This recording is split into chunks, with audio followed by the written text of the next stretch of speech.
Welcome back to another episode of the Voices of Business, a Santa Cruz Valley Chamber of Commerce podcast. It's good to be with you. I'm your host, Joshua Maddux. Corey is, I don't know, off in Hawaii, traveling the world, doing something. Who knows? This is where we talk about business in the Santa Cruz Valley and really all of the country. But a lot of business owners and business leaders and other community leaders we talk with are right here from our hometown, Santa Clarita. And sometimes we don't just stick to business. We'll talk about leadership, management, life, and really wherever the conversation takes us. Please remember to subscribe if you haven't already. Tell a friend, give us a good rating and review. All of that really helps spread the word and raise awareness on more conversations that we're having, similar to like the one we're having today with Jason Beaman. He's a partner at Poole Shaffery, and excited to have him on the show today. Good to have you. Thank you so much, Joshua. I'm really excited to visit the podcast. Awesome. Awesome. Now, you're a partner with Poole Shaffery, so insert legal description here, right? Or disclosure, rather. Um, This is not legal advice. yeah, definitely. So, I totally get it, totally understand. But, yeah, at the same point, if you're listening and yeah, need an attorney, hire an attorney. Don't take this show as legal advice. Cool. Well, want to obviously talk about like how did you get to becoming an attorney? So, um, you attended UC Irvine, and then your career path led you from there to Southwestern, and you have a law degree from there. What was that education path like? What was the choice in those schools? So I went to UC Irvine. I graduated in 2006 there. Then I went to work for a law firm as a legal assistant. So I got some kind of basic legal experience, filings and things like that. And I really liked it. So I really liked the process of legal practice and helping people with solve issues. And so I ended up going to Southwestern. Really great experience at Southwestern. Really awesome students in my class. Really awesome professors. And that was, law school is a very general legal education. You study kind of all the subjects, so you don't usually get out, with any specialty in mind. But once I got out, I tried a few different things. I worked as a personal injury attorney for a little while. I did not like that. That was not my thing. And then I ended up doing transactional work at a law firm, and working with business owners, working with real estate people that own real estate, doing transactions, either business or real estate transactions. And I really fell in love with the process of doing transactions, helping business owners, run their business, drafting contracts, and those kind of things. I really like the details, getting into the details about how deals are done and making the deal happen. That's awesome. So I ended up at Poole Shaffery about 9 years ago. I've been here for 9 years, and that's my practice is business transactions, real estate transactions, helping essentially problem solving and helping business owners, get their legal ducks in a row. That's really good. You said you've been there for 9 years. I say recently, but it's been what, 2 years since you became partner over there. Right. Yeah. I made partner. I think 2 years ago in March next year. So it's almost about a year and a half, little more than that. Awesome. Awesome. So want to talk through a little bit about like that career path. You obviously described it high level, like sort of, getting into how you found where you are today. But what were some of the different challenges maybe at some of those other law firms or things that you saw that shaped that career path even further? Like obviously the transactional element of business law. Were there specific elements that that you found, you mentioned in like personal injury that you said, not my cup of tea, definitely not. Were there other elements that you saw or maybe businesses that you saw that were helped by one of those attorneys or, obviously we can't go into super detail on like, in this case, this situation. Yeah. Yeah, there's a variety of things that, I've seen a lot. I've seen lots of businesses, and a lot of times the I think business owners a lot of times get overwhelmed or they just don't think about it, don't think about the legal side of their business. Most business owners are, they're running their day to day business, trying to get customers in the door, trying to get paid, trying to get work out the door, and buttoning up the legal aspects. Everything from selection of an entity. Do I get an LLC? Do I get a corporation? Do I do a sole prop? So helping to make those decisions and helping to kind of streamline and almost take the burden of those legal decisions from the business owner and let them focus on their business. That aspect of it, I really enjoyed. Taking on the complexity. So as a lawyer, that's pretty much what our education is just talking about all the little details, all the little complexities with contracts, with the law. And so that type of analysis really just speaks to me. So I can take that on and let the business owner, handle their expertise, their business. Um, so there's that kind of I saw I know this is not my original thought or anything, but this is a good way to integrate the legal and the business side. Um, there's good opportunities there. So it's a lot more preventative law. Um, Right, right. Yeah, when I was doing personal injury, it's all about, you wronged me, yeah. I'm injured and you're fighting the big insurance companies and fighting tooth and nail to get dollars for your client. Whereas I didn't that's not my style. My style is more cooperative and more let's problem solve in advance to get things set up correctly so that we avoid issues in the future.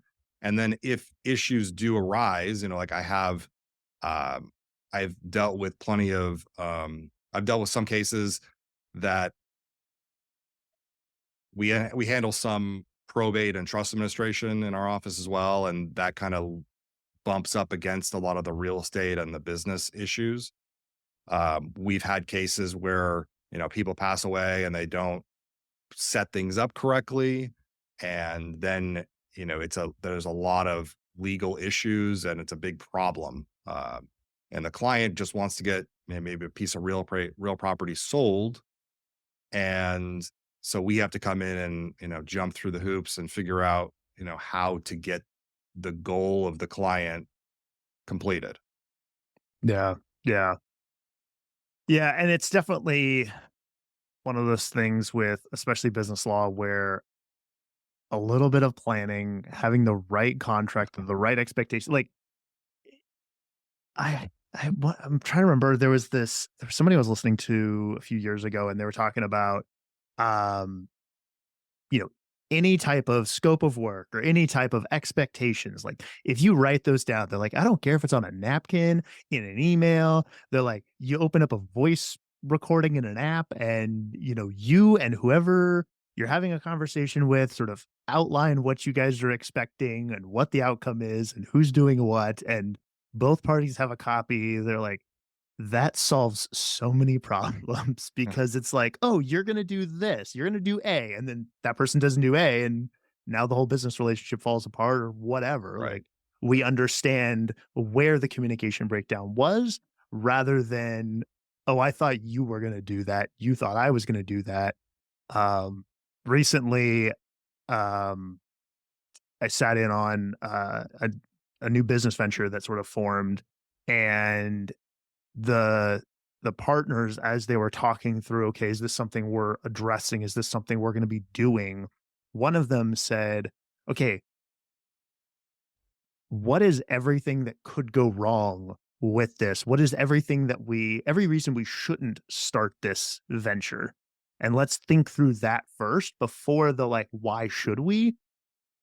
And I think oftentimes we get this excited element of like, oh, there's this, new client or this new thing or this new whatever. And we jump into it without thinking about the like, what is the opportunity cost there? Yeah. And that's really like some of the analysis that you're talking about is let's make sure that all of our, ducks are in a row and what is the opportunity cost of moving forward and making sure that, there is some legal covering there as well. Right. We try and ask the questions, the questions that you're not thinking about. We try to, uh, we've seen the deals go bad over time. So, I mean, what you mentioned before, that you have to have, uh, well, in contract law, we call it meeting of the minds. So you have to have the two sides have to actually agree on what the is each in each one of their minds as far as what the contract means. And a lot of times that doesn't happen. A lot of times they're even the paper document may say, the price and, something about what is getting done, but the actual expectations of the parties is not clearly described in the deal. We have a clause in our contract that literally says no e-commerce is included. No e-commerce website build is included in this on every site that we do that's not e-commerce, because I can't tell you how many times like we've built a website for a client and then 6 months later they're like, oh, can you turn the e-commerce function on? I'm like, we that wasn't in the scope. And they're like, well, just turn it on. I'm like, no, that like it doesn't exist. Like, it physically isn't there, like, we didn't build it, like, it's not part of your website. Yeah, yeah. That's the people's expectations. They have it in there. You don't know what's in their mind, right? Yeah. Uh, so Well, and that's I think for us, like, being a digital agency, for us, it's also knowing, like, where are you going over the next 5 years, 10 years, 15 years? And I think the same thing for what you guys deal with is true because, like, if you guys are writing contracts in a specific way, but that business owner is planning on selling their business in 5 years, we may want to rethink the terms of the contract, or we may want to rethink how that's absolutely. structured or whatever. And so that's where it's just being transparent and having the expectations, with all parties involved, even if it's an attorney. Yeah. Yeah. No, that's really, really important. I mean, planning for the next 5, 10 years, business owners, from the legal side, that is something that we love being involved, from the beginning, setting you up and then growing with you as the business grows. And that way we can, help guide you to the goals. A lot of times we don't have that opportunity. We have to come in and, midstream and figure out, where they want to go. Maybe they made some mistakes going in the past, but we have to fix those or adjust. So, having good legal guidance at the beginning is really important. You mean we don't all plan 100% of the time? No. Yeah, no, we're dealing with humans, so everybody's got lots of expectations or lots of things on their plate, and sometimes it's hard to do everything and plan it in the ideal world. Yeah. Yeah, for sure. For sure. I agree. So I want to wrap up a little bit on like your career trajectory, and then I want to talk more about like what you actually do at Poole and Shaffery a little bit. Talk more about the firm and some of that. But what advice would you give yourself 15, 20 years ago? Um, is there something that you would do differently? Is there different advice that you would give yourself now to like yourself that was starting college, that was, starting that first job? Um, is there something other than, avoid personal injury law? I think that one of the things that I think personally, one of the things that I actually struggled with when I was younger was, you know, opening up and and getting involved in things. Getting, I'm kind of an introvert at heart for sure.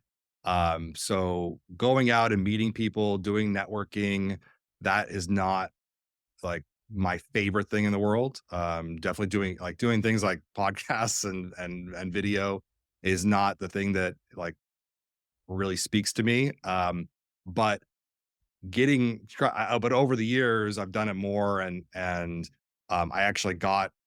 I got my first like really good legal job from a networking event. So I went to a networking event and I met a bunch of people, talked to people, and I got a lead on a firm that was looking for an attorney, and I got the job.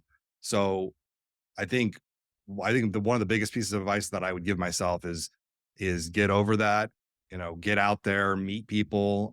People love helping other people. And everybody's kind of in the same boat, I think, when you're out there networking. So I think there's very few like pure networkers that just love doing it all the time. But um get out there and meet people, and that really will benefit your career, and do it early. That's good. Yeah. Yeah, I know that was my 2020 New Year's resolution was to like rejoin the chamber. I had been a member prior, but my 2020 resolution was join the chamber, go to in-person meetings, do more networking. So we see how that one went. Um but yeah, no, I agree with you for sure. Like there are so many different elements um with going to those events, whether it's, chamber events or smaller networking groups or industry associations or any of Right. that type of stuff. There's absolute value in that. And I think with the chamber specifically, like we've got a huge diversity in the types of people, the size of businesses that are there. You've got business owners up to some of the large employers in Santa Clarita as well. So definitely a good way to network and meet people. So Yeah, it's a fantastic organization. awesome. So let's talk through a little bit about Poole and Shaffery, what you guys are doing, um, you know, what industry changes are you guys seeing?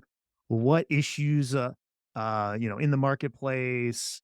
What advice can we talk through that, you guys can share? Yeah, so Poole Shaffery, we are a general practice law firm. So we have lots of different attorneys. We have about 10 attorneys right now that specialize in a variety of practice areas. So we have lawyers that do land use, that do government affairs, that do business transactions, business representation, business litigation. We have, you know, we have a personal injury. We actually have a personal injury defense practice, trucking, transportation cases. We handle for big insurance companies. So we have a very diverse scope of practice for our attorneys. So the things that I can speak to, definitely the business transactions and I also handle probate and trust administration. Um, we're seeing we're definitely seeing, for businesses, we're seeing that uh,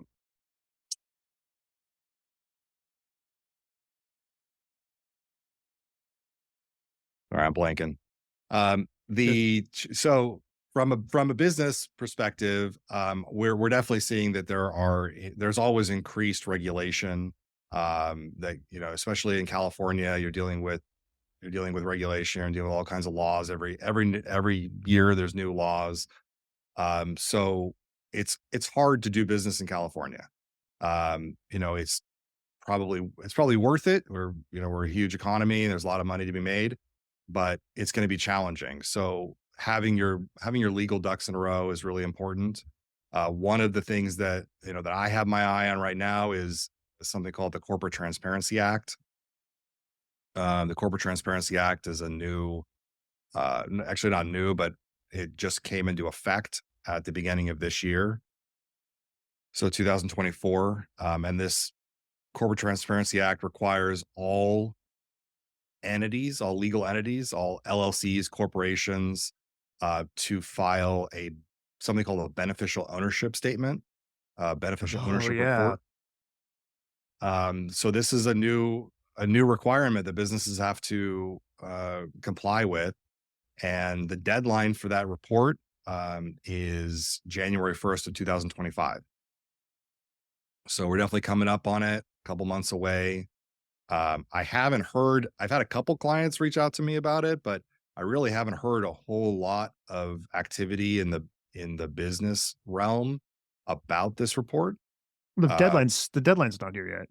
the deadline's not here yet. Yeah, I'm sure December Ask ask 30th. any We'll hear. accountant. Ask any accountant. When do they get phone calls? Like the day before tax day or the day after. That's when it is. So it's actually a so the beneficial ownership report is actually a really simple report for most companies. Most companies that have one or two or three owners, you're not going to have a very complex report to file.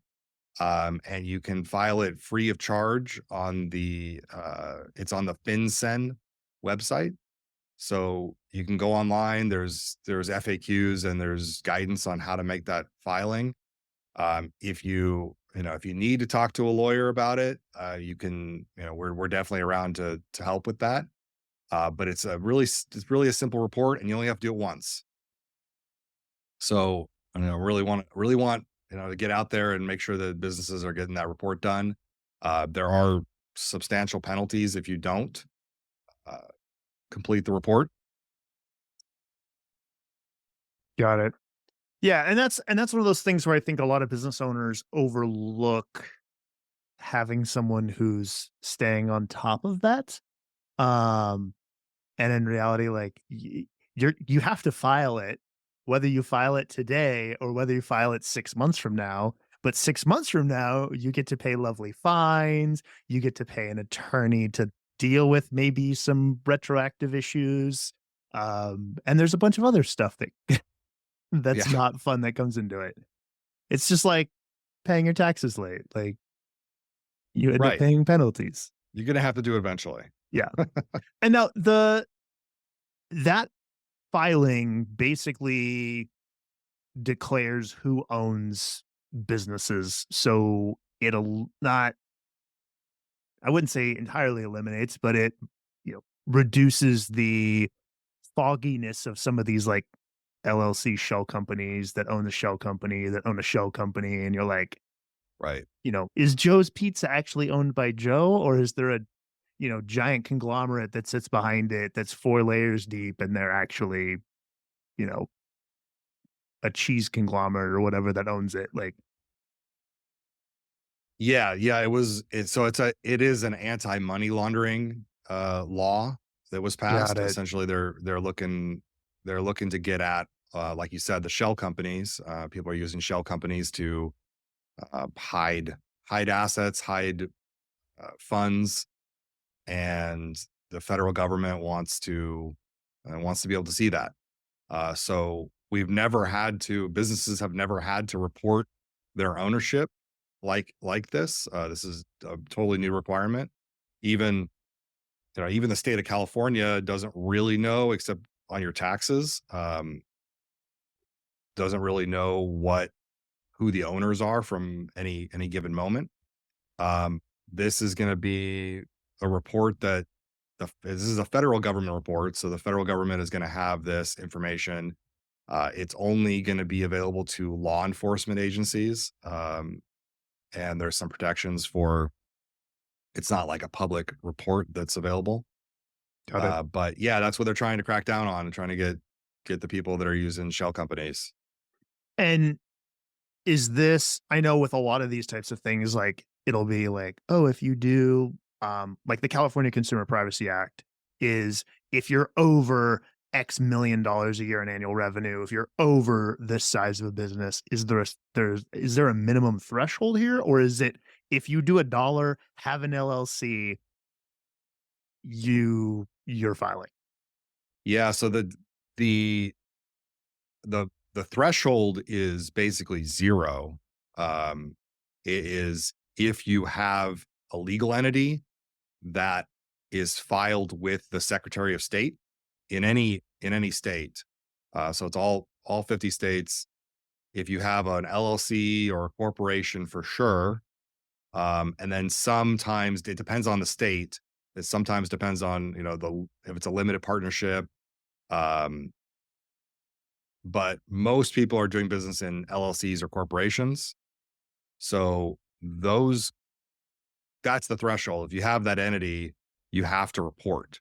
Now there are exemptions where you can have a business that, and the big one, so they have kind of the ultra regulated businesses. So all of the financial companies, banks, all the big companies that are already regulated by the federal government. They're regulated by the SEC or FinCEN already, or they already have reporting requirements. Those companies are exempt, but your regular average business that's not in one of those highly regulated industries, the exemption that they're going to potentially get is the large business exemption. And in order to get that, that's a large operating company. You have to have 20 full-time employees. You have to have more, and you have to more than 5 million in annual gross receipts or sales. And you have to have a physical operating presence in the United States. So I guess the government is saying that they have enough information about those types of companies, or those companies are not going to be kind of fly by night shell companies. So that's the exemption. You have to meet all those things. It's actually not super clear in the regulations, what happens if you drop below that for 1 year. You probably have to report at that point, and then your information's out there. Yeah, but then at that point, it's like those are those types of things where, you know, I use the example of like, when you're filing taxes, you're like, technically, you might be able to claim this as a write off. I don't know if you interpret it this way. It's like, okay, Right. if you go super overboard on all those, like, I don't know if you interpret it this way, like all of a sudden, if you get audited and you sit down like with someone with the IRS and they go through your books and everything is that way, like my accountant every year is like, "Hey, can I get your mileage record?" Well, I literally have a device on my car that tracks every time it starts, every time it stops, the GPS coordinates of that. I can then take my Google Calendar for work, line the two up, and show you every single meeting, every single mileage, the whole thing. The first year I sent him those two spreadsheets lined up and all the he was like, "You are never getting audited for your mileage." He's like, "This is the most detailed I've ever seen." Yeah, nobody does this. Yeah. And I was like, "But I have tech on my car that lets me do that, so why not?" Like, but that's the type of thing where I see it like, so if you're exempt like that, but you're sort of on the borderline, obviously they should, for businesses that size, they should be talking to an attorney about this further. But um, my mindset is like, if filing doesn't have any repercussions, and if it's a well, like statement of information type document, I'm like, then you might want to do it. Obviously, talk to an attorney first, but Yeah. um, think through it. So, well, so it sounds like I need to do some reading up on that because I have a small business and haven't filed that. So we'll have to get into that further. But Yeah, and if um, anybody wants to, I have a one sheet that I can send out, if anybody wants to reach out, or I'm happy to share it with you, perfect. about signing Yeah. kind of high level overview of what it is. Yeah. Yeah, definitely, definitely. Awesome. Well, I think, one of my key takeaways today is obviously having discussions with an attorney will open you up to having a better understanding of things you might not be doing that is gonna get you in trouble or, um, maybe a nice fine from the government, and, those ones don't go away.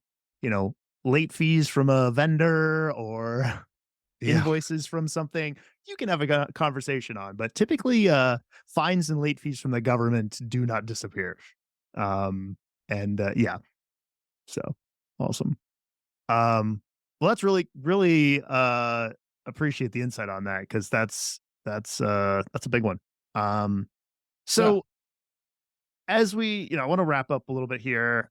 So as we wrap up, what would you say is the most important habit or sort of mindset, routine that has contributed to your success?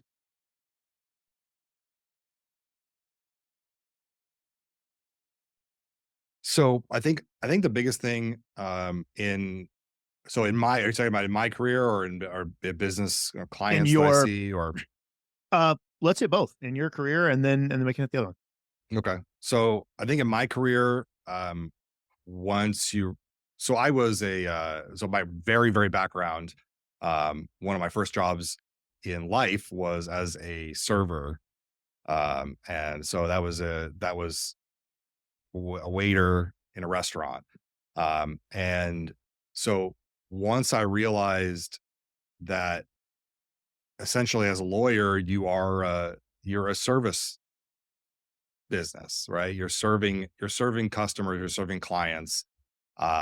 People, when you're a waiter, people are hungry, right? They have demands. They're maybe not in the best mood ever. So understanding, who you're dealing with and that people may be angry with you or may be frustrated or may want things, right now. Um, it's having a mindset of you're serving them, you're trying to understand, where they're coming from, they may be confused about, certain legal issues. They may be confused, maybe concerned about a letter they received from the government, or a demand letter they received from another party. So they're in a delicate situation, right? They are an emotional situation. And as a lawyer, I try to, help them work through that and kind of diffuse their frustrations and explain things. And in that same way that I would, treat somebody who's hungry at a restaurant. So I think that's one of my biggest skills as an attorney. Obviously, I have the legal skills, but being empathetic and emotionally intelligent about who this is a human being you're talking to, and they have their own concerns and emotions, and that's driving their decision making. That's really important.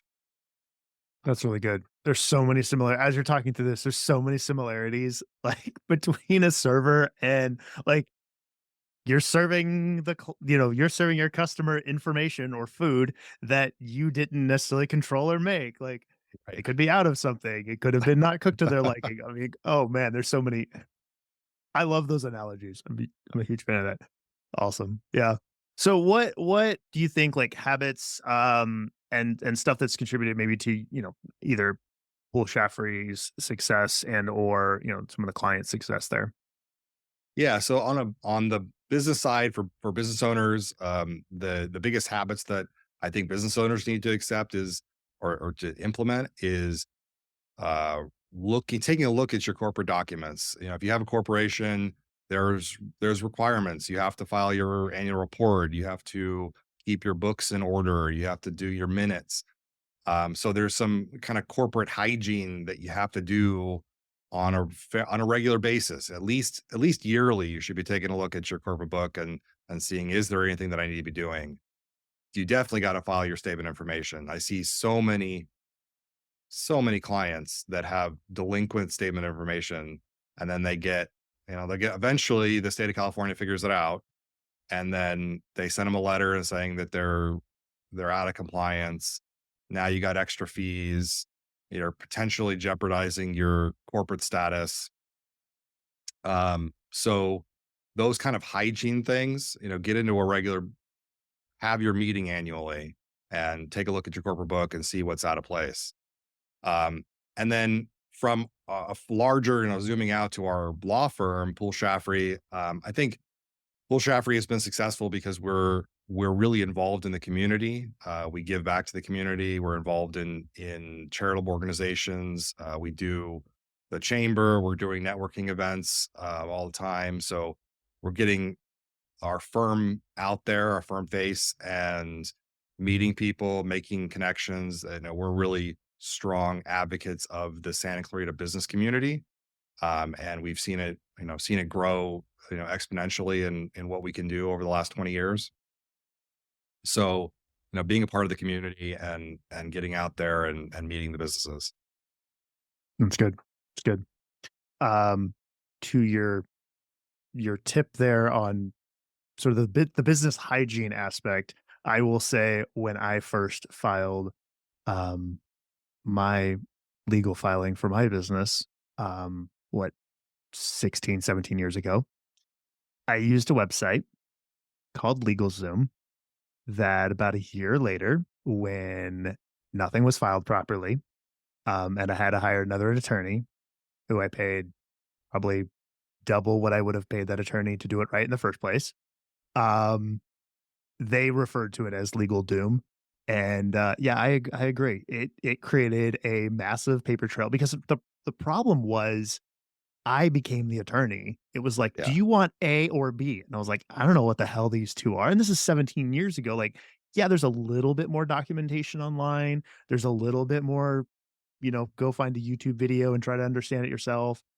But I literally was like, there was 2 boxes, it was like A or B, and I'm like, "I don't know what the hell one I want." Like, sure, that sounds right. And then that's how you're filing a business and you right. get through it the end. And then all of a sudden you're like, oh, cool. So I saved money, but now I'm going to have to spend double what I would have in the first place to fix the problem.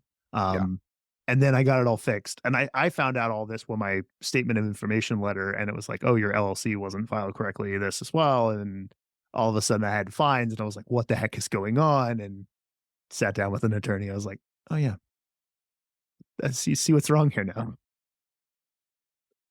yeah. So, No, that's the very common story that happens yeah, all the time. So yes, you could definitely save money by using an online service. But like you said, you're basically acting like the attorney. You're making all the decisions yeah. Yeah, you save money the first time around. The second time around, it costs more, for sure. Yes, and doing it you'll do again both. is like 4 times as expensive. Yeah, yeah. Awesome. So, one of the questions that we enjoy asking guests is, tell me about a time, um, one of your biggest losses or mistakes. Maybe it's looking back. What would you consider your biggest professional setback? Maybe something that shaped your career. Obviously we don't get into client stuff, but Um, so I think probably my biggest career setback was going back to that personal injury firm that I worked at. Um, basically they told me it wasn't working, and it was kind of a mutual thing. Like I was miserable and not doing so well in the job. So yeah, we cut ties, and um, I was a new graduate of law school. I had a ton of student loan debt. I am was facing the prospects of finding a job in that was like 2010, 2011. So the economy wasn't so good after the 2008 financial crisis still. yeah, A lot of lawyers got laid off. So it was an uphill battle. And that, having the disappointment of getting a job and then it not working out, uh, that that was tough to deal with. But but I stuck with it, and I got out there and did my networking and met people, and it allowed me to actually find the thing that I really enjoy, the passion that I enjoy in doing transactional work for business, helping business owners.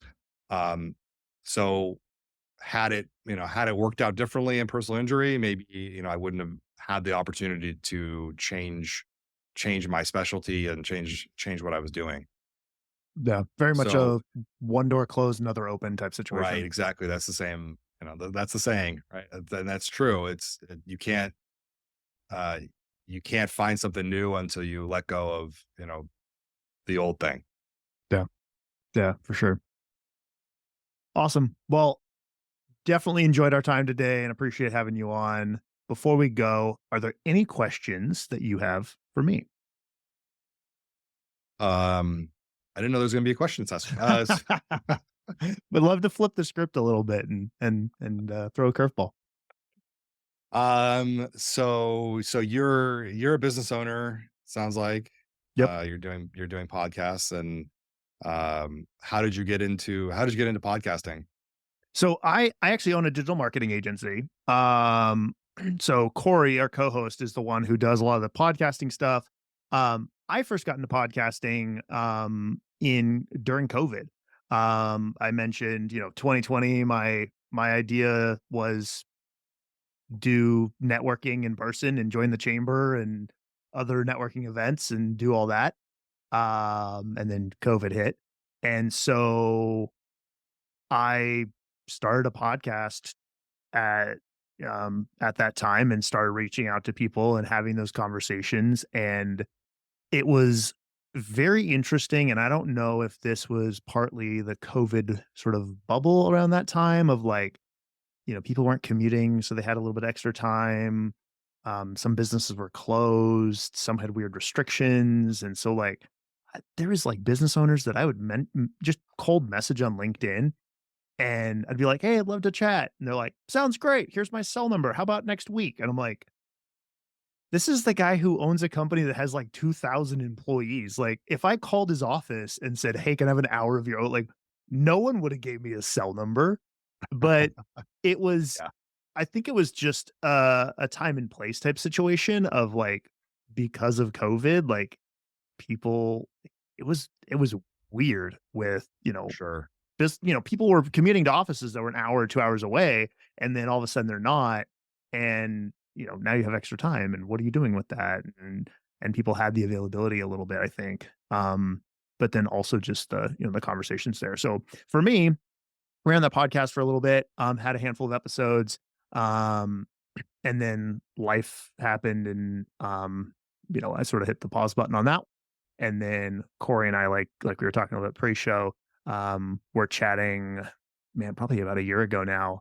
Um, and I was like, man, I'd love to get back into like interviewing business owners. And he and I were chatting about it. And we're like, let's do that like in our backyard type thing. Like, let's do that here in Santa Clarita.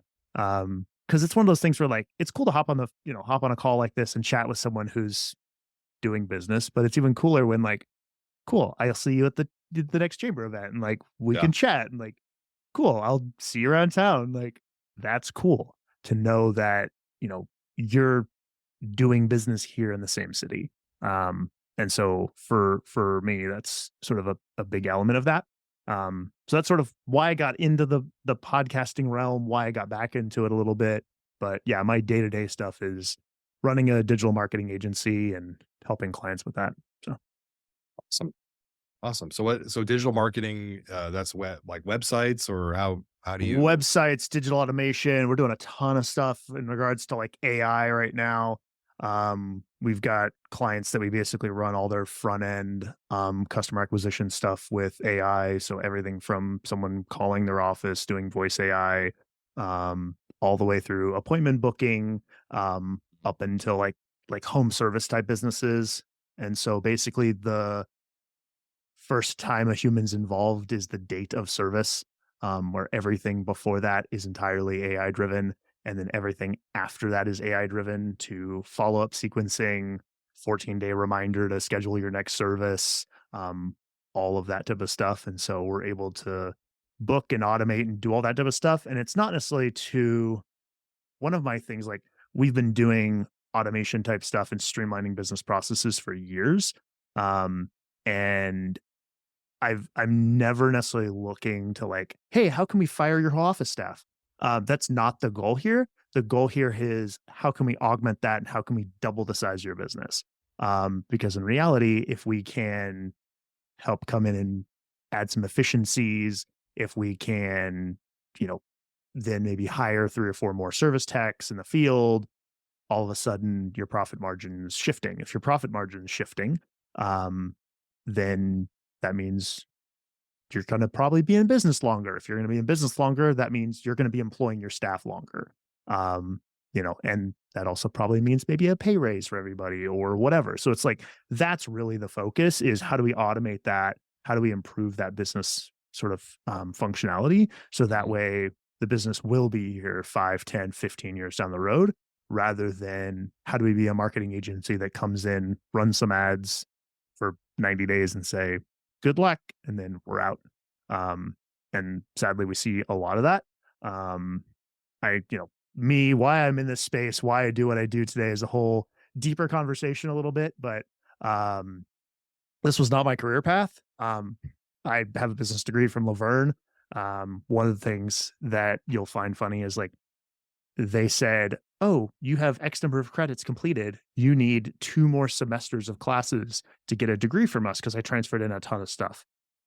And I was like, "Well, what can I take?"